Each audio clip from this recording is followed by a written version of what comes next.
What's going on, man? How you doing? I'm good. I'm good. I like this environment I'm in here. Very colorful.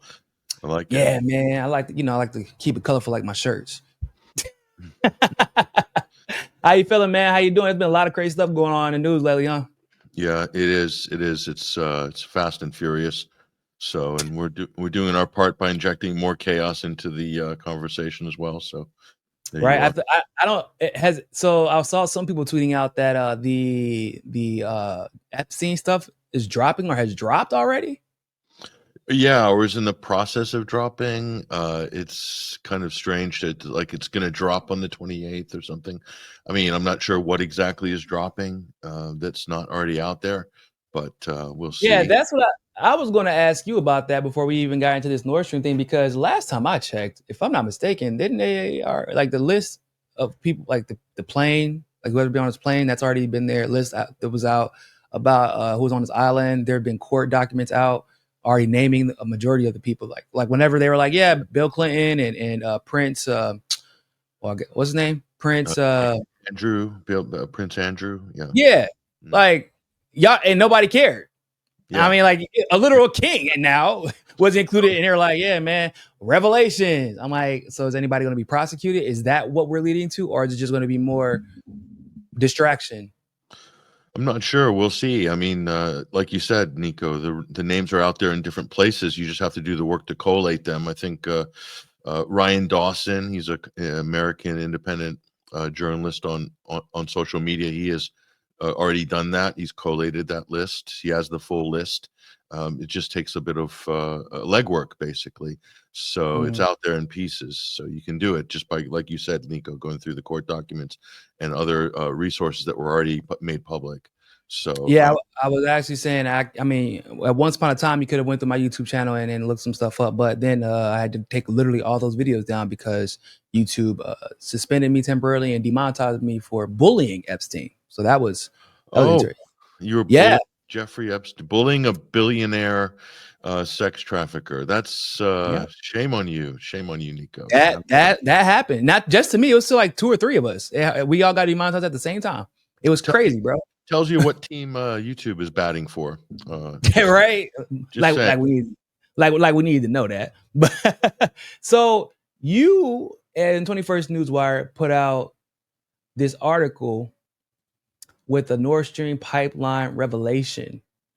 So could you delve into this for us and let us know what have you guys found? Or what do you think you found?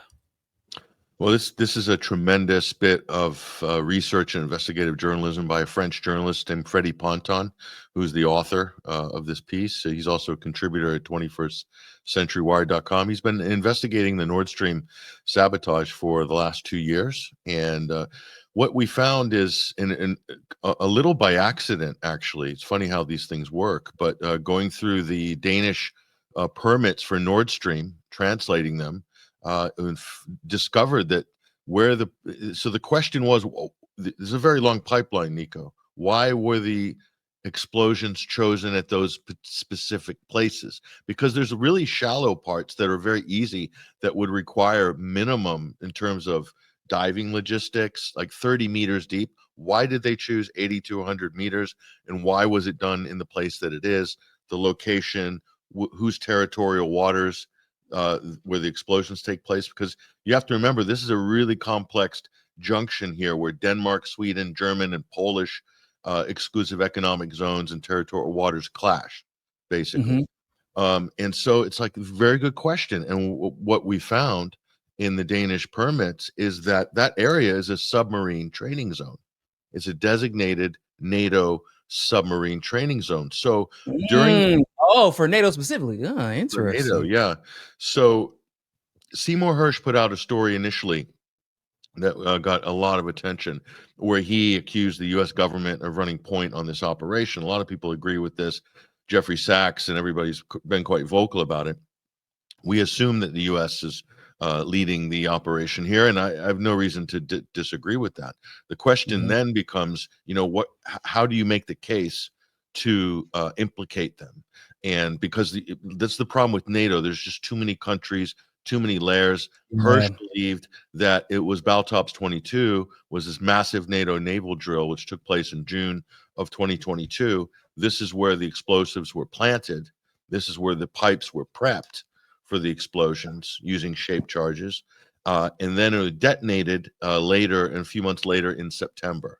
Okay, so Baltops 22 is going on. All what we've listed in this piece here is not only are all the necessary equipment, but all the exact specialist teams for underwater demolition and explosive ordnance teams were present on site at Baltops. Okay, plus it's the ideal depth for submarines to bring the divers in the subs and can use a special lockout chamber to get out and then come back in again. So what we're saying is that, and this is more or less hidden, there's no information about submarines at Baltops. There's you literally look And you guys actually in the article you talk about the fact that submarines are specifically used because of their ability to move in stealth. Yeah, especially German subs. Funny enough, that the Germans have some of the best submarine stealth technology of any country, and Germany knows every inch of the Baltic Sea, as you can imagine. They have a long history of submarine warfare in the Baltic Sea through the world wars and so forth. So, and it turns out that Germany is in charge of the submarine authority during Baltops. So all submarine activity is run by Germany during Baltops 22. So it's more likely, we believe anyway, that the U.S. is working with German, Norwegian, British, Dutch, Polish. Multiple countries are involved in what looks like a compartmentalized operation, where the only people who would really know that this was a sabotage operation during a massive NATO drill would be the people who pack the parcels with live explosives and the specialists who prep the pipes and put them in. Otherwise, everybody, including the people doing reconnaissance, 3D imaging of the ground, mimicking a operation, maybe mimicking a pipeline explosion. We don't know. That's classified. But a stroke of luck, Freddie is a very diligent journalist. He watches all of the media coverage from all of the countries involved.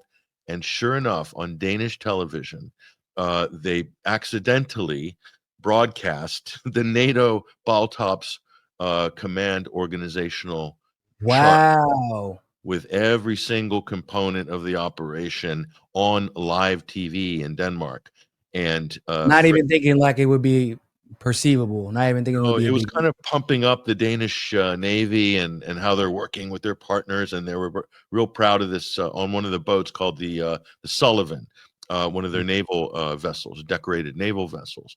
And there was a flat screen TV in the background while they're interviewing the crew, and it had the NATO chart on there. That's not publicly available, and so Freddie grabbed it, of course. And they posted, and they just air it on live TV. They aired on live TV. It was kind of, maybe this was a mistake by NATO, but from that chart, it provided a lot of really essential information.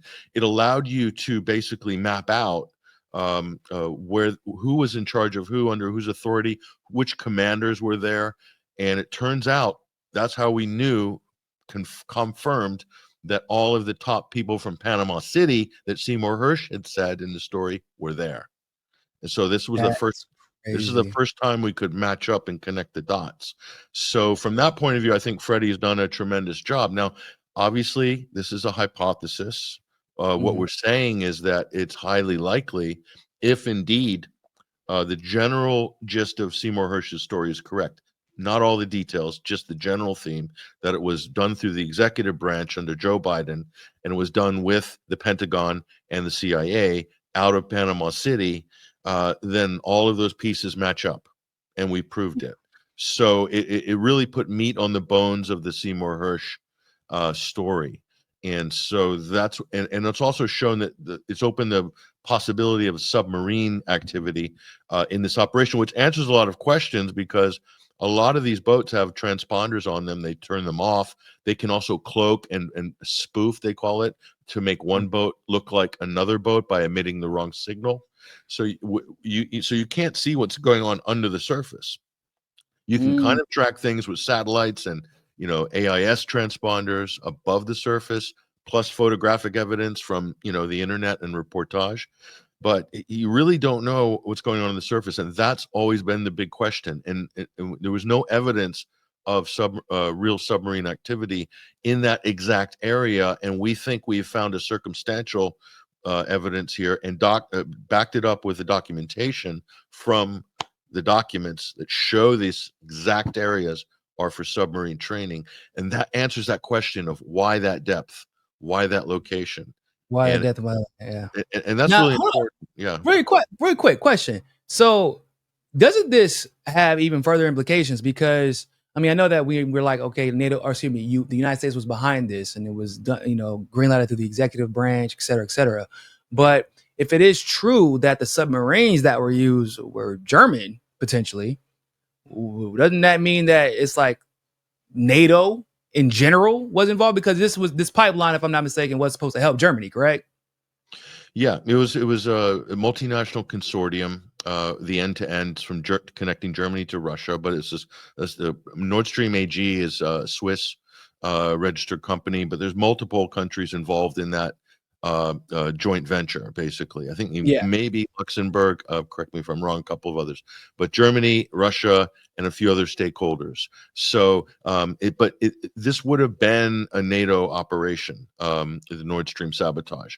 It would have been done under the cover of ball tops with So at the very least, we think, and this is also in the article, that you call the Baltic Sea as a NATO lake. After Sweden and Finland joined NATO, there's almost no non-NATO coastline in the whole of the Baltic Sea. So you can call it a NATO lake. Nothing moves in there without NATO knowing, unless it's a NATO who's doing the movement. So there's no chance of a Ukrainian drunk team of divers on a 50-foot sailboat, which is the official conspiracy theory that was floated out. Clearly, it seems like a red herring story.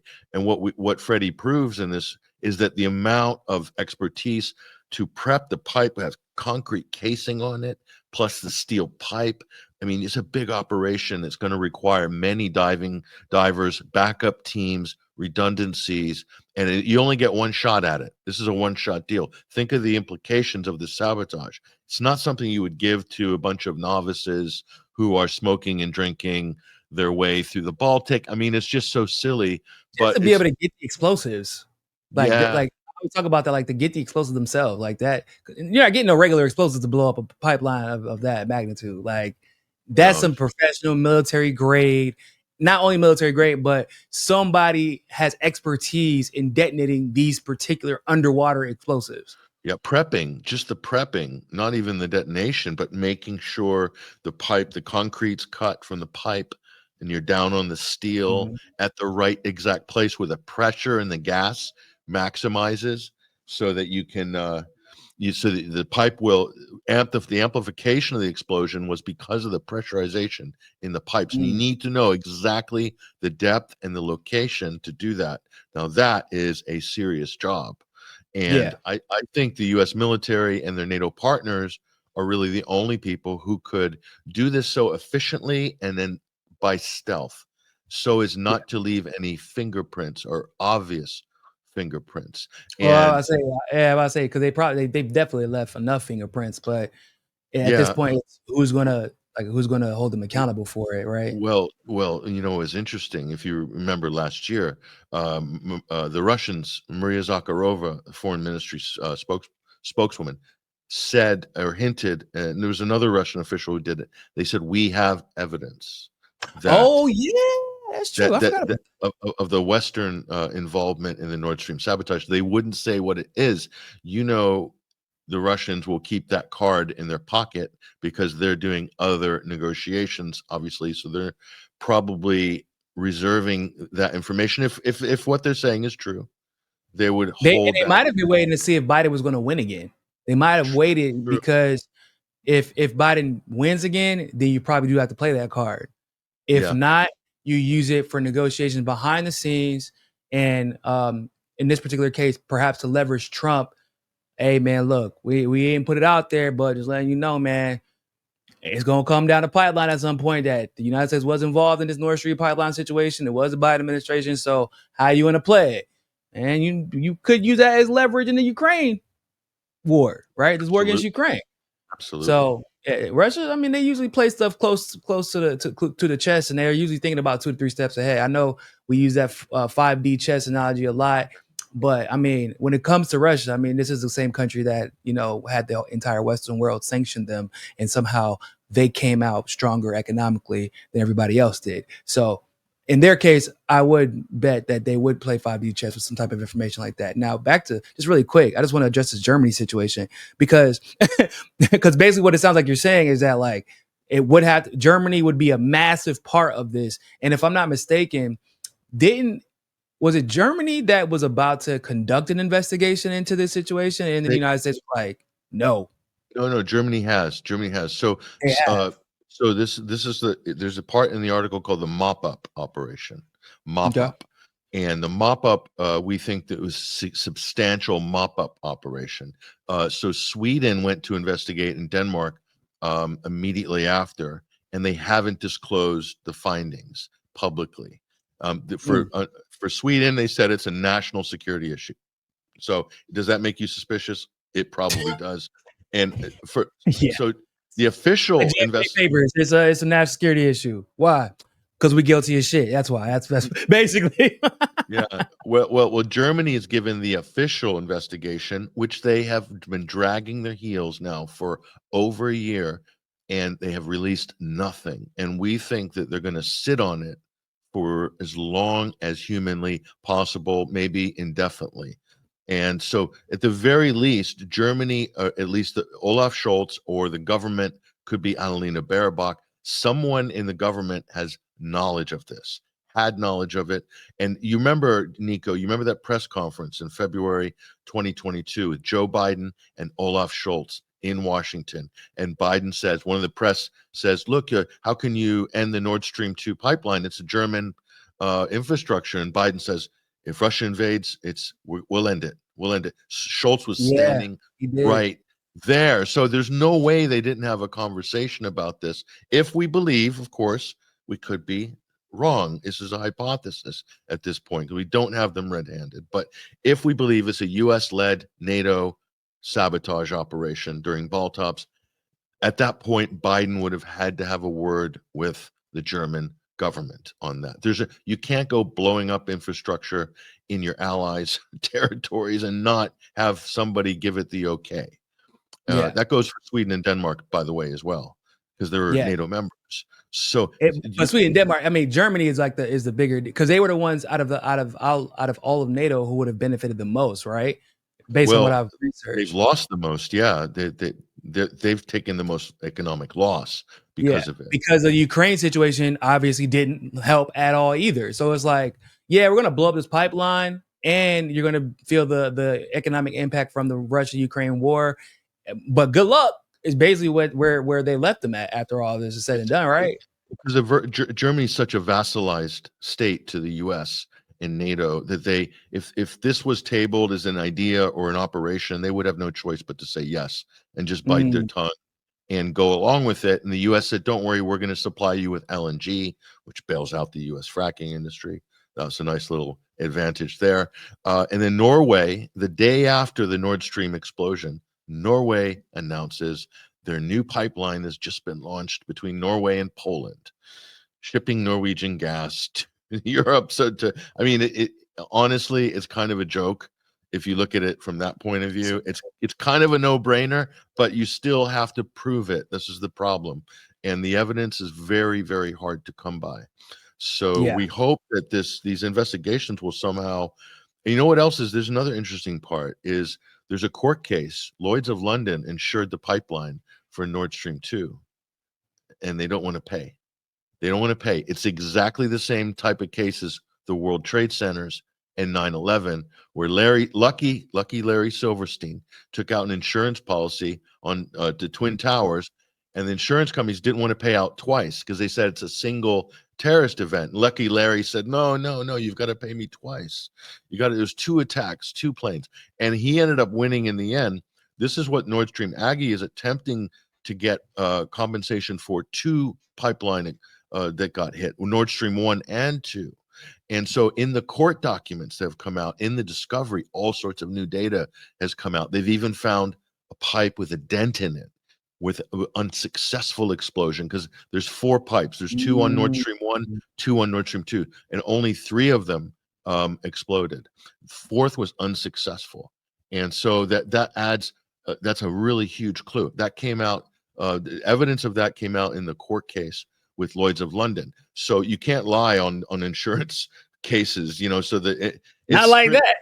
pretty solid, because they don't want to pay out. So the discovery's coming, and so that case could get kicked down the road with appeals for years. And I think this is what the U.S., Germany, and NATO want. They want to kick this down the road for like 10 years until everybody who is possibly involved is either out of politics or dead, basically. And then there might be some kind of clues. Well, at least the people, at least the politicians, like the most powerful, because somebody like will go down just to make it look like there's some semblance of accountability and justice, right? But like the ones who should be going down, like Biden and his cohorts, they're probably going to be dead, right? Well, like, what's interesting is there's some preemptive pardons issued by Joe Biden before he left. One of them was Mark Milley, the head of the Joint Chiefs of Staff. If Seymour Hersh is correct, and this was a special op run out of the Pentagon with the executive branch giving the direct order and the CIA, Mark Milley would have been the person who would have been in the room. And not only that, Mark Milley, we show evidence of him at Ball Tops. He was there. He was at Ball Tops. What? So head of the Joint Chiefs. So they're trying to nail him for the Afghan pullout, the Republicans, which is like kind of a non-starter because the Afghan was a debacle to begin with. But there's so many people who have jettisoned out of politics after Nord Stream. Liz Truss, who was prime minister during the detonation for 44 days and suddenly left mysteriously as prime minister after 44 days. She got caught sending a text message saying it's done after the detonation.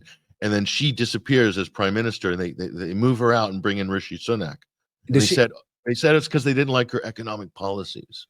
I mean, I'm just asking, you just wait till the election comes and you hold it. We're just asking questions, Niko. I mean, we don't know for certain, but there's some very compelling clues laying around that I think warrant much more inquiry than they're getting. Yeah, 100%. Especially because, I mean, just once again, for the sake of accountability, there has to be something done. I mean, there's so much money invested into this Nord Stream pipeline. And somebody, like you said, if everything's said and done, somebody's going to get a payout for insurance policy for a job that was done on purpose.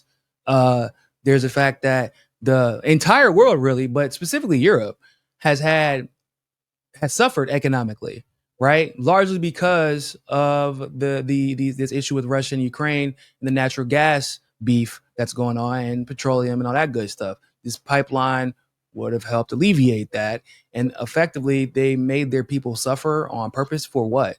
Yeah. Because of a deal that could have been brokered or was brokered, really, and a pipeline that would have mutually benefited two countries, just that one of those, or multiple countries, but specifically a country that the United States does not want to have any symbiotic relationship economically, right? And that's what basically would have happened with the pipeline with a lot of European countries and Russia, right? Russia seems to tend to have they tend to try to engage in good faith with a lot of Western countries. And even still, as they try to engage in good faith, this type of shit happens. Mm-hmm. At a certain point, like if we don't start seeing people held accountable, like there's going to be more Russia-Ukraine situations. Because I feel like it's not just going to be like a Russia next time. It could be in Iran. If they broker a deal like that, it could be, or maybe once upon a time Syria before they were overthrown. It's going to be like, fine, if y'all don't want to engage in good faith, we're just going to start fucking shit up. Like basically what's going to happen.